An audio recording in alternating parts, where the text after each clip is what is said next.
Hey, welcome back. Let's do a full example with all the transformation included into a single graphing question. Okay, let's take a look. Here it is. So much going on, okay? So what we first want to do is understand that everything that's inside is a horizontal transformation. And all the numbers that are outside of that is vertical transformation, okay? Again, we want to start with finding out some information here. The features, the important features are amplitude, which is 4. There's a vertical shift of 2 units down, okay? And that alone right there can actually tell us a lot, okay? We can say, well,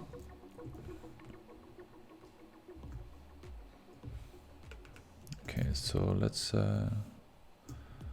x, y, -1, 2. Okay, 1, 2.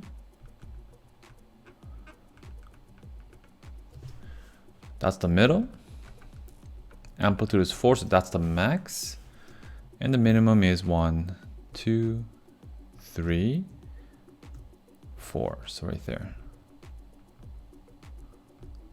Okay, max, middle, minimum. Okay. Okay, the other thing is, see this negative here? Remember the sign was an odd function? That is the same thing as this. Okay, so this is actually the same thing as this. And that might actually help us, right? To draw this. Okay, we simplify that negative a bit. Okay, now let's worry about the period. Okay, which number do we grab to get the period? It's 2 pi times by the reciprocal of this number. Okay, so instead of 3 over 3, 2 over 3. So it's 4 pi over 3. Okay, what about the phase shift? Phase shift. That's determined by this, and it's pi over 4 left. So we know that we start at pi over 4. So let's say this is pi over 4. Okay.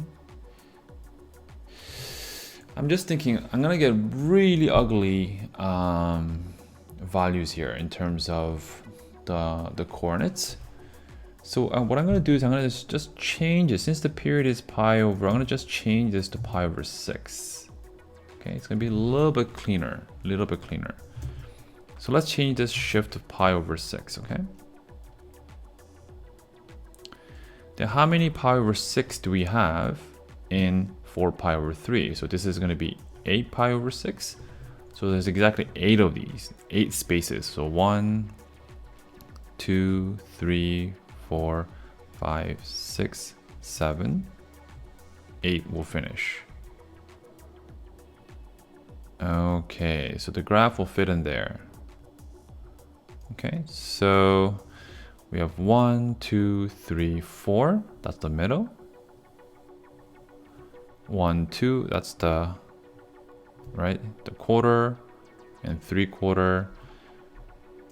Okay, so we start here because of the sine function, and because we pulled out the negative there, you can see it has to go down instead of up. Middle, and then up and down. So we can now sketch it. There you go, there you go, there you go, there you go. So are we done? Well, not quite, right? We need to actually tell exactly what these coordinates are. All right, so really for the y coordinates, it's not a problem. The x coordinates get the transformation mapping here. X changes to, by according to this, it's going to be times by 2 over 3 first, and you subtract pi over 6. Okay.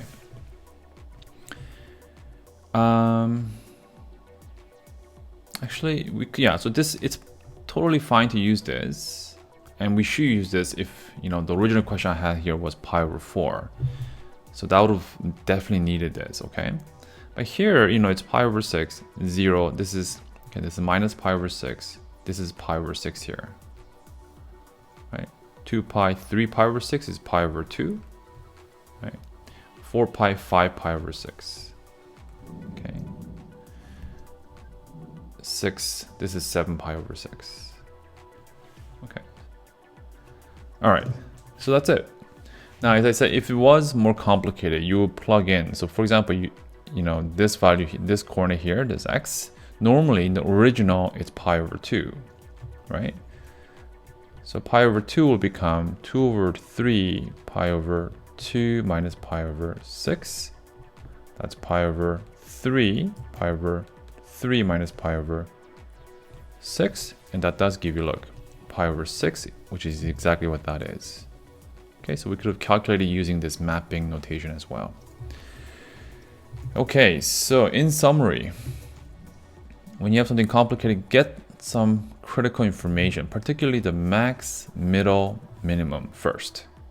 And then get the starting and the ending and fill out your box. Okay, you get the middle, the quarter points, and then it's enough for you to draw it. And the last step is to, you know, give a detailed information about the important x coordinates, right?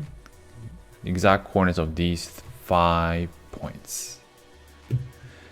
All right, if you can sketch this, you can pretty much sketch all sine and cosine functions. All right, that's it for this one. I'll see you in the next.